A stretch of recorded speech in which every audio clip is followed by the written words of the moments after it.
Titulado como tema, no te aferres a nada. Yo quiero que usted mire a su hermano que está a la par suya y le diga, no te aferres a nada.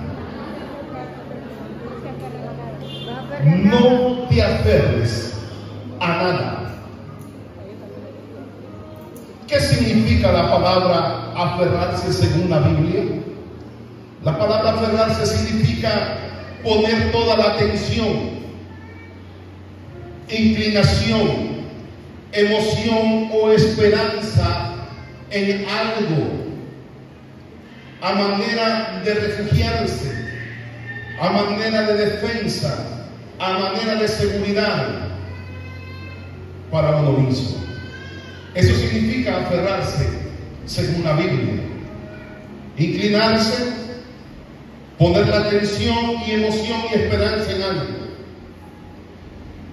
Y cuando yo estoy leyendo este capítulo y me centro en los versículos 5 en adelante, logro ver a Jesús poniéndose en condición de hombre, o sea, dando el ejemplo, como queriendo decir, yo voy a enseñarle a la iglesia cómo debe ser, cómo debe comportarse, cómo debe de poner primeramente a Dios en todo lo que hace. Y dice la palabra en el versículo 5, haya pues en vosotros este sentir que hubo también en Cristo Jesús. Nos está hablando el apóstol Pablo y nos dice, haya pues entre vosotros este sentir, o sea, haya en nosotros este comportamiento que tuvo Jesús. Y el comportamiento que tuvo Jesús hace que esta palabra de hoy edifique nuestra vida a través de ella. Y dice en el versículo 6, el cual, siendo él en forma de Dios, escuche bien, siendo él en forma de Dios, no estimó ser igual a Dios como cosa a que aferrarse. Teniendo él su gloria, teniendo él el poder, teniendo él todo lo que necesita, porque él es Dios. Y él estando, dice, en condición de hombre, se volvió en condición de hombre para no aferrarse al poder que él tenía, para no aferrarse a la gloria que él tenía, para no aferrarse a todo lo que él podía hacer. Significa que Jesús dejó su gloria y dejó todo lo que tenía para hacerse igual que usted, igual que a mí. Amén. Y lo que yo quiero que usted entienda en esta noche es que no tenemos que aferrarnos a nada. Y el ejemplo principal es Jesús. Dice que él no se aferró a lo que él era. Él no se aferró a todo lo que él podía hacer, sino que él nos está enseñando a que tú tampoco tienes que aferrarte a nada. Nada en esta vida tiene que ser prioridad tuya antes que Dios. Escuche bien, iglesia. Aún Jesús se despojó de todo lo que él tenía, de quien él era en el cielo, y vino aquí a la tierra para ponerse en condición de hombre y enseñarte a ti y enseñarme a mí que sí se puede honrar a Dios y poner a Dios sobre todas las cosas. Aleluya. Gloria a Dios. Y entonces nos da un claro ejemplo que no hay nada por qué nosotros tenemos que afanarnos en poner algo primero antes que lo que Dios nos ha mandado hacer. Amén. El versículo 6 habla que la forma que Jesús actuó fue una forma de despojo, porque yo quiero hablarles sobre 4 puntos, y si Dios me da la oportunidad vamos a hablar de todos ellos. Dice, no se aferró. En el segundo punto habla que él se despojó. En el tercer punto habla que él se humilló. Escuchen bien. Y en el cuarto punto habla que él fue obediente. La enseñanza que Jesús nos quiere dar a entender, escuche bien, que para llegar a tener el plan de Dios y para llegar a tener las bendiciones que Dios tiene preparadas para nosotros, primero hay que tener muy en claro estos 4 puntos. Él no se aferró a nada. Igual, iglesia, tú no puedes aferrarte a nada. Los bienes que tienes, las posesiones que tienes, el dinero que tienes, la inteligencia que tienes y todos los recursos que Dios te ha dado es para que tú lo disfrutes temporalmente aquí en la tierra, porque nada de lo que está en la tierra es eterno. El único eterno es nuestro Padre Celestial, que Él es por los siglos de los siglos. Aleluya. A Él tenemos que aferrarnos. Gloria sea el nombre del Señor. ¿Y por qué tú te aferras a algo? ¿Y por qué tú dejas de hacer lo que Dios te ha enviado por cosas materiales? Porque tú pones primero algo, algún recurso, primero que antes de obedecer a Dios. Si Jesús es nuestro gran ejemplo de despojo, ¿por qué nosotros seguimos aferrados a algo? Hay personas que no avanzan en su vida porque tienen miedo a soltar aquello que les está haciendo daño. Hay personas que no avanzan en su vida porque quieren seguir manteniendo cosas que tienen ahí guardadas tanto en su corazón como en su vida secular. En lo que estaba estudiando en la tarde, salgo de mi cuarto y llego al pasillo. Nos sentamos acá a tomar café con mi esposa. Esos son los momentos más lindos de la vida. Amén. Tomarse un cafecito con el hombre y la mujer que usted ama es lo mejor que puede pasar en la vida, ¿sí o no? Y luego de ahí prepararse para venir al culto, a alabar al Señor, es lo precioso, hermano. Eso no tiene precio. Y en lo que estamos platicando le digo, amor, hay cosas que no tenemos que aferrarnos. Yo voy a empezar a eliminar ese ventilador que ya está chueco. Voy a empezar a eliminar el zapato que ya no uso, ropa que no usamos, y vamos a empezar a sacar cosas que no necesitamos, que ya no sirven, porque queremos ver si dentro de cuánto tiempo nos queda aquella falda, ¿verdad? Aquel pantalón, aquella camisita, tenemos esperanza todavía. Queremos volver a los 5, a los 15, a los 20 años. Ay, hermano, hay personas que tienen guardada ahí un vestido que usó hace 20 años, 30 años, 15 años atrás, con la esperanza de que le quede aún mejor que como le quedó la primera vez que lo puso. ¿Cuántos dicen amén? Yo tengo guardado un resto de camisas ahí que pienso en un futuro. Ojalá que no se me pudran, ¿verdad? Pero ¿cuántas veces nosotros nos aferramos a algo por miedo al cambio? Nos aferramos a aquella persona, a aquellas amistades, por miedo a un cambio. Porque no sabemos lo que va a suceder en el futuro. Nos aferramos a un trabajo, nos aferramos a un empleo, nos aferramos a un negocio, nos aferramos a una casa, nos aferramos a la gente que nos rodea. Y no hacemos cambios en nuestra vida por miedo a lo que va a suceder. Dice la Biblia que no tenemos que aferrarnos a nada. Tenemos que aprender a soltar ciertas cosas que están perjudicando nuestra vida, que están dañando para que tú sigas avanzando. Amén. Aleluya. Hay cosas que tú puedes soltar. Y puedes hacer una lista de cosas que tienes que dejar de aferrarte a ellas.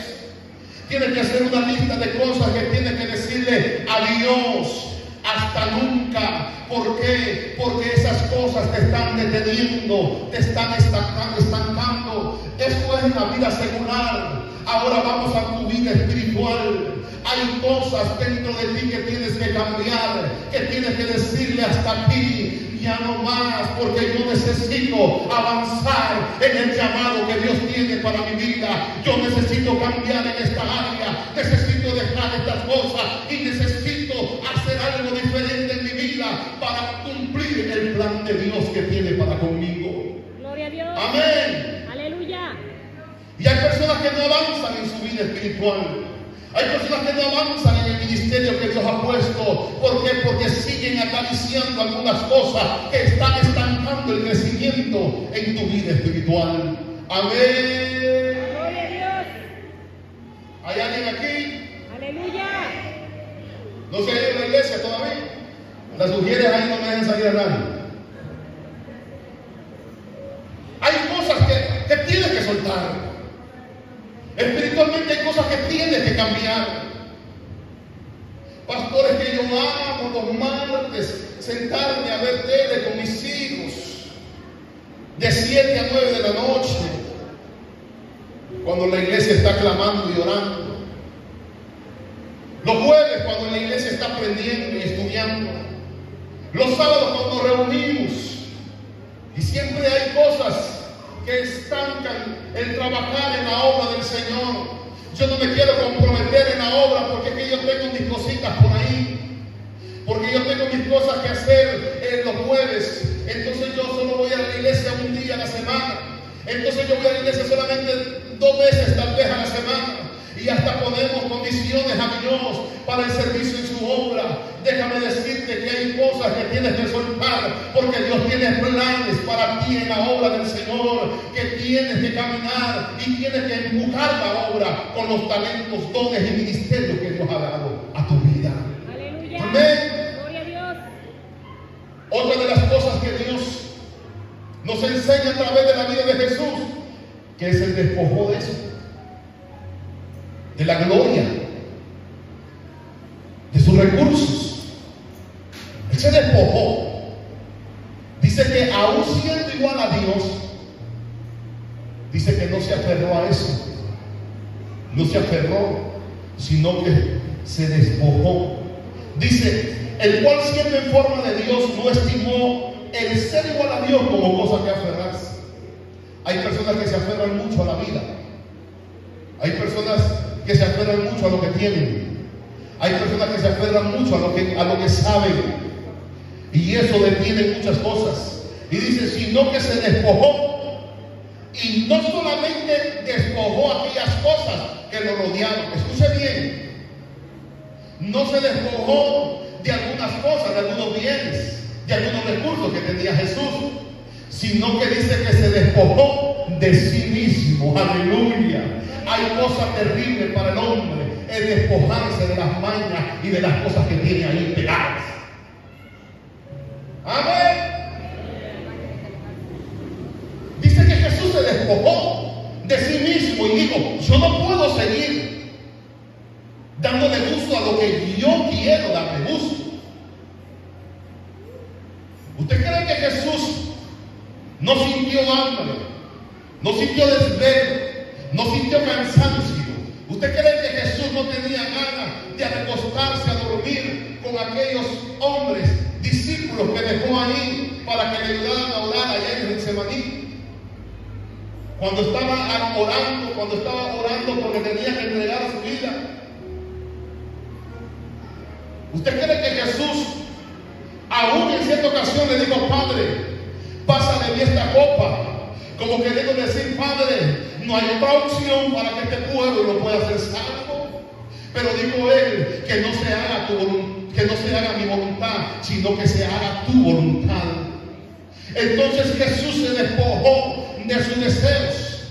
Jesús se despojó de sus gustos. Jesús se despojó de aquellos anhelos que podía él tener.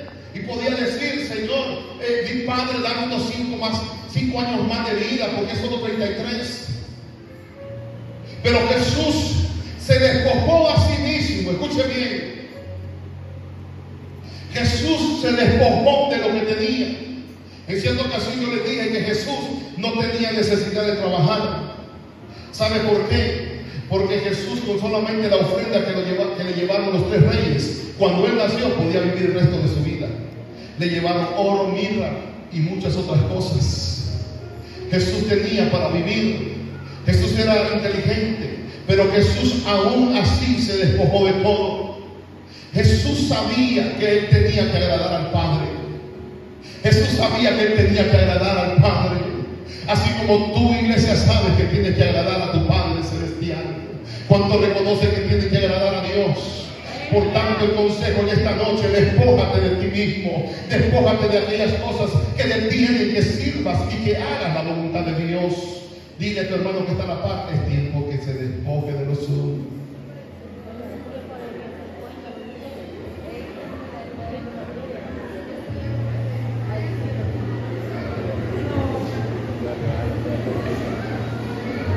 Amén.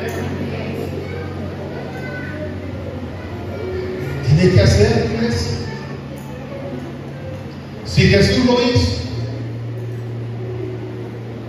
que nos enseñe a nosotros. Y si Él nos enseña, es para que nosotros aprendamos. Amén. Y otra de las cosas que Jesús hizo ahí es que Él se humilló. ¿Quién era más grande que Jesús? ¿Quién? Nadie. Jesús podía ordenar cualquier cosa y eso se hacía. Escuche bien. Jesús le decía a la tempestad: detente, y la tempestad se detenía. Jesús le hablaba al mar, le decía: mar, cálmate, y el mar se calmaba. Amén. Gloria a Dios. Jesús le decía a los ciegos: recobra vista, y aquellos ojos tenían que recobrar vista. Jesús le decía a aquellos pies que no podían caminar: levántate y anda. Y los pies de inmediato se enderezaban y caminaban. ¿Quién podía tener más autoridad que Jesús? Nadie. Jesús tenía la capacidad de decirle al agua: conviértete en vino, y el agua se convertía en vino, y no cualquier vino, el mejor vino. Jesús tenía la capacidad de hablarle a 5 panes y a 3 peces, o 2, 3 o 2, y decirle: multiplíquense, y llenar canastos, cestas de alimento. Él tenía la capacidad de hablar y que el universo entero obedeciera.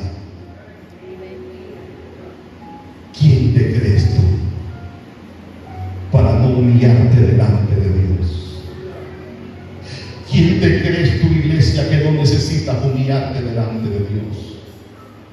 Dice la palabra en el versículo 8: y estando en condición de hombre, porque en los versículos atrás habla que Él se hizo hombre. Y dice: y estando en condición de hombre, se humilló a sí mismo, haciéndose obediente. Escuche bien: el hombre y la mujer que se humilla delante de Dios tiene muchas posibilidades de tener un grado de obediencia más grande. Pero el hombre que no se humilla, que se exalta con solamente alguna pizca de bendición que ha caído en su vida, y usted se quiere exaltar por eso, usted quiere engrandecerse por eso, déjame decirte que eso no significa nada para Dios. Eso solamente Dios te lo ha dado como un recurso para que sobrevivas. Pero mi Dios es poderoso, mi Dios es abundante, mi Dios, mi hermano, te ama tanto que Él tiene grandes cosas para tu vida. Y dice la palabra que Él, estando en condición de hombre, se humilló. Dice la palabra que como cordero fue llevado al matadero. Dice la palabra que Él enmudeció y no abrió su boca. ¿Sabe por qué? Porque si Jesús abría su boca, Él sabía que en el poder de la palabra estaba la liberación. Que ahí cuando Él hablaba, los demonios tenían que temblar. Y entonces detenía la misión que Él tenía para esta humanidad, para esta tierra. Entonces Jesús tuvo que enmudecer, porque Él sabía que si Él hablaba, cosas grandes sucedían.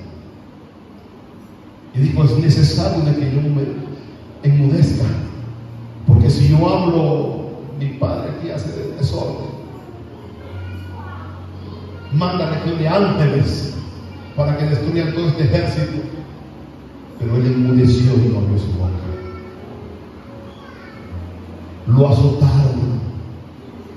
Dice su palabra que él herido fue por nuestros pecados y por nuestras rebeliones. Pasó hambre, pasó dolor,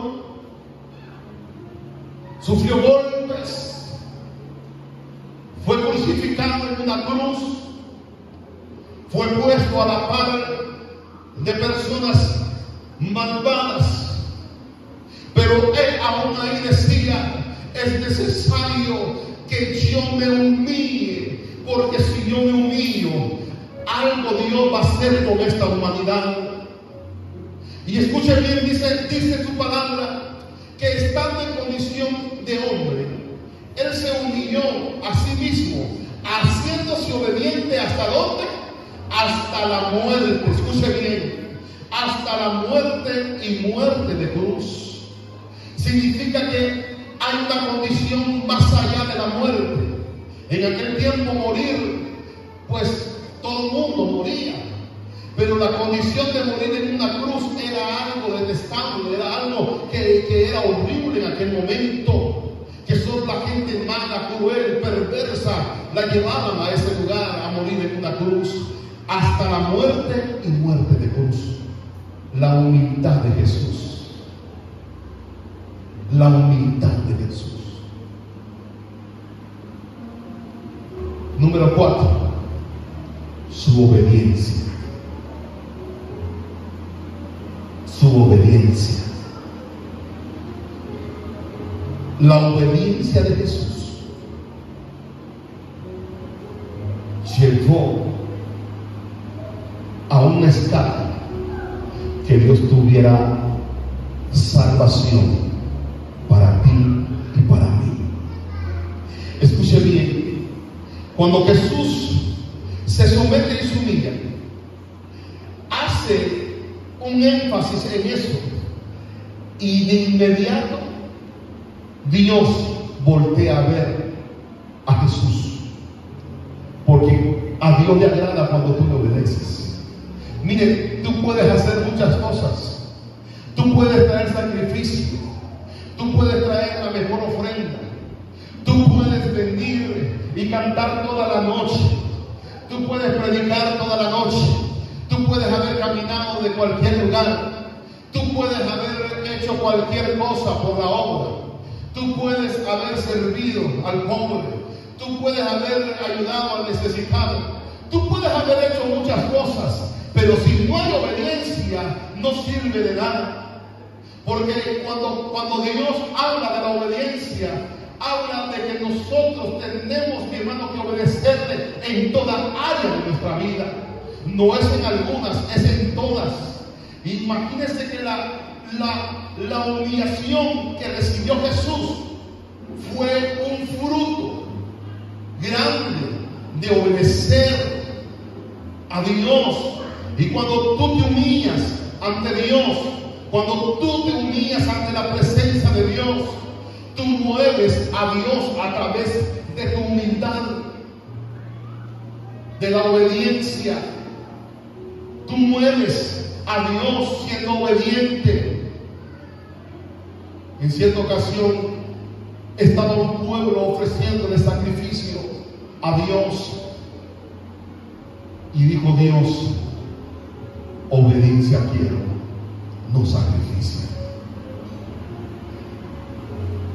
Porque sacrificio cualquiera lo puede hacer, pero la obediencia no cualquiera lo hace. Obedecer la palabra es un reto para la iglesia hoy en día. En un mundo tan lleno de distracción, en un mundo tan lleno, mi hermano, de afán, en un mundo tan lleno de tecnología, en un mundo tan lleno de qué hacer, en un mundo tan lleno de problemas, en un mundo tan lleno de dificultades, en un mundo tan lleno, mi hermano, de pecado, en este mundo tan lleno de perversidad, Dios le está pidiendo a la iglesia que sea obediente, obediente en todas las áreas, en toda la extensión de la palabra. Y yo quiero ir terminando con esto. Cuando tú, hermano, no te aferras a nada, sino que te aferras solamente a Dios.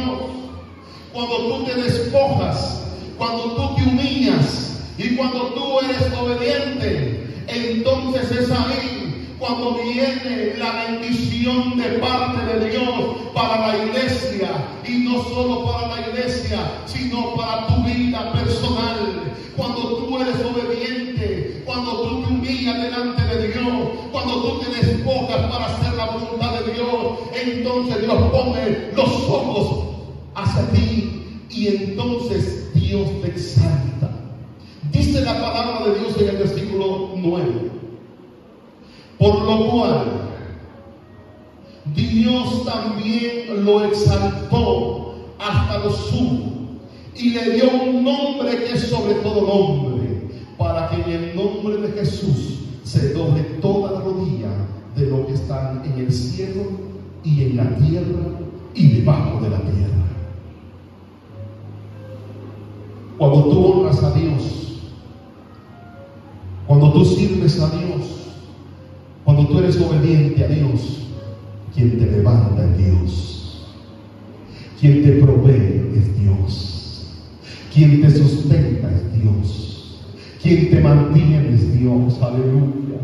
El que forja tu ministerio de fuerza, el que te da aliento, el que te provee hasta los detalles de tu vida, el que te corona de favores y misericordia, el que llena de paz y tranquilidad tu vida, es aquel a quien tú le eres obediente, al Padre Celestial. ¿Y cómo puedes ser obediente al Padre? Obedeciendo su palabra, haciendo su voluntad, haciendo lo que Él quiere que tú hagas. Despójate de aquello que te está quitando la atención a Dios. Libérate y sé humilde al llamado que Dios te ha dado. Sé obediente a la palabra que Dios ha puesto en tu vida. Y sepárate de aquello que estás agarrando, mi hermano, como prioridad. No te aferres a eso. Aférrate a Dios. Den un fuerte aplauso al Señor. Aleluya.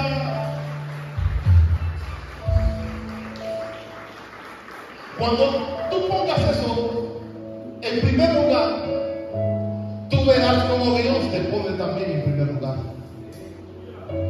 Cuando tú te pones y dices, yo lo primero que tengo que hacer es hacer la voluntad de Dios, entonces Dios dice, yo lo que tengo que hacer es bendecir a aquel que me pone a mí en primer lugar. El mundo, la iglesia y la humanidad está viviendo en condiciones críticas porque no han entendido el verdadero propósito de Dios para su vida. Si la gente, si en los hombres que andan, que están por ahí, las mujeres que están afuera, entendieran que es mejor poner a Dios en primer lugar que el trabajo, que buscar recursos y que solucionar los problemas por sí mismos, tuvieran bendición, tuvieran solución y tuvieran lo que necesitan. Hermanos y amigos, si usted entendiera lo que Dios quiere hacer con usted, usted dejara todo aquello que le quite el tiempo, usted se despojaría de cualquier cosa que impide servir a Dios y serviría a Dios en la mañana, en la tarde y en la noche, y estaría involucrado en el llamado que Dios ha hecho en su vida. Porque el hombre y la humanidad sufren porque no han puesto a Dios en primer lugar.